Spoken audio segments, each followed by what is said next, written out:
సృష్టికి మూలమైన శివశక్తుల గురుస్వరూపమే దక్షిణామూర్తి. అందుకే ఆయన్ను ఆది గురువు అంటారు. దక్షిణామూర్తి స్తోత్రం పఠించటం వల్ల గురుగ్రహం బలపడుతుంది. గురుగ్రహం బలంగా ఉంటే చదువు, వ్యాపారం, ఉద్యోగం ఇలా ఏ రంగంలోనైనా సరే విజయం సాధించవచ్చు. ముఖ్యంగా ఆత్మజ్ఞానం వృద్ధి చెందుతుంది. అటువంటి దక్షిణామూర్తి స్తోత్రం ఉదయం గాని, సాయంత్రం గాని ఎప్పుడు వీలైతే అప్పుడు ప్రతిరోజు కనీసం ఒకసారి పఠించి ఆ దక్షిణామూర్తి ఆశీస్సులు పొందుదాం. ఇప్పుడు దక్షిణామూర్తి స్తోత్రం విందాం.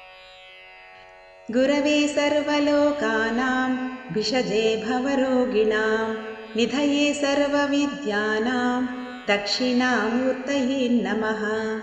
ఓం నమః ప్రణవార్థాయ శుద్ధజ్ఞానైకమూర్తయే నిర్మలాయ ప్రశాంతాయ దక్షిణామూర్తయే నమః. అధ స్తోత్రం. విశ్వం దర్పణదృశ్యమాననగరీ తుల్యం నిజాంతర్గతం పశ్యన్నాత్మని మాయయా బహిర్వోద్భూతం యథా నిద్రయా యః సాక్షాత్ కురుతే ప్రబోధసమయే స్వాత్మానమేవాద్వయం తస్మై శ్రీగురుమూర్తయే నమ ఇదం శ్రీదక్షిణామూర్తయే. తస్మై శ్రీగురుమూర్తయే నమ ఇదం శ్రీదక్షిణామూర్తయే. బీజస్యాంతరివాంకురో జగదితం ప్రాగ్నిర్వికల్పం పునః మాయా కల్పితదేశకాలకలనా వైచిత్ర్యచిత్రీకృతం మాయావీవ విజృంభయత్యపి మహాయోగి వయస్వేచ్ఛయా. తస్మై శ్రీగురుమూర్తయే నమ ఇదం శ్రీదక్షిణామూర్తయే. తస్మై శ్రీగురుమూర్తయే నమ ఇదం శ్రీదక్షిణామూర్తయే. యస్యైవ స్ఫురణం సదాత్మకమసత్కల్పార్థకం భాసతే సాక్షాత్ తత్వమసీతి వేదవచసా యో బోధయత్యాశ్రితాన్ యస్ సాక్షాత్కరణాద్ భవేన పునరావృత్తిర్భవాంభోనిధౌ. తస్మై శ్రీగురుమూర్తయే నమ ఇదం శ్రీదక్షిణామూర్తయే. తస్మై శ్రీగురుమూర్తయే నమ ఇదం శ్రీదక్షిణామూర్తయే.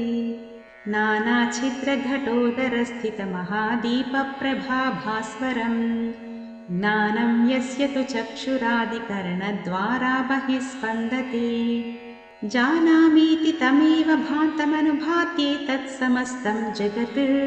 తస్మై శ్రీగురుమూర్తయే నమ ఇదం శ్రీదక్షిణామూర్తయే. తస్మై శ్రీగురుమూర్తయే నమ ఇదం శ్రీదక్షిణామూర్తయే.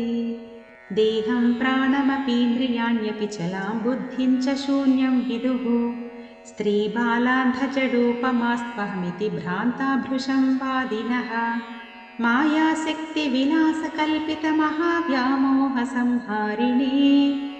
తస్మై శ్రీగురుమూర్తయే నమ ఇదం శ్రీదక్షిణామూర్తయే. తస్మై శ్రీగురుమూర్తయే నమ ఇదం శ్రీదక్షిణామూర్తయే.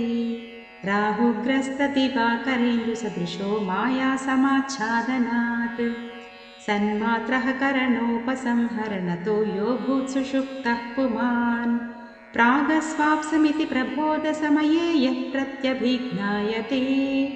తస్మై శ్రీగురుమూర్తయే నమ ఇదం శ్రీదక్షిణామూర్తయే. తస్మై శ్రీగురుమూర్తయే నమ ఇదం శ్రీదక్షిణామూర్తయే.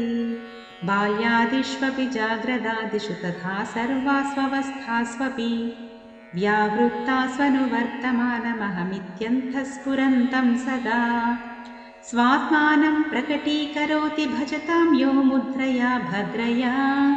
తస్మై శ్రీగురుమూర్తయే నమ ఇదం శ్రీదక్షిణామూర్తయే. తస్మై శ్రీగురుమూర్తయే నమ ఇదం శ్రీదక్షిణామూర్తయే.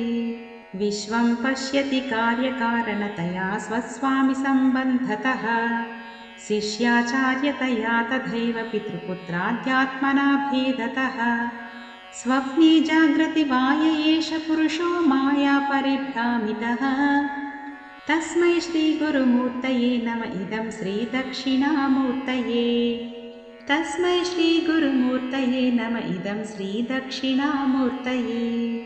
भूरम्भांस्य नलो निलोम्बरमहर्नाथो हिमांशु पुमान् इत्याभाति चराचरात्मकमिदं यस्यैव मूर्त्यष्टकम् नान्यात् किञ्चन विद्यते विमृशतां यस्मात्मरस्माद्विभो तस्मै श्रीगुरुमूर्तये नम इदं श्रीदक्षिणामूर्तये तस्मै श्रीगुरुमूर्तये नम इदं श्रीदक्षिणामूर्तये सर्वात्वत्वमिति स्फुटीकृतमिदं यस्मादमुष्मिंस्तवे तेनास्वश्रवणात् तदर्थमननात् ध्यानाच्च सङ्कीर्तनात् सर्वात्मत्वमहाविभूतिसहितं स्यादीश्वरत्वं स्वतः सिद्धि तत्पुनरष्टधा परिणतं चैश्वर्यमव्याहतम् तस्मै श्रीगुरुमूर्तये नम इदं श्रीदक्षिणामूर्तये तस्मै श्रीगुरुमूर्तये नम इदं श्रीदक्षिणामूर्तये इति श्रीमच्छङ्कराचार्यविरचितं दक्षिणामूर्तिस्तोत्रं सम्पूर्णम्।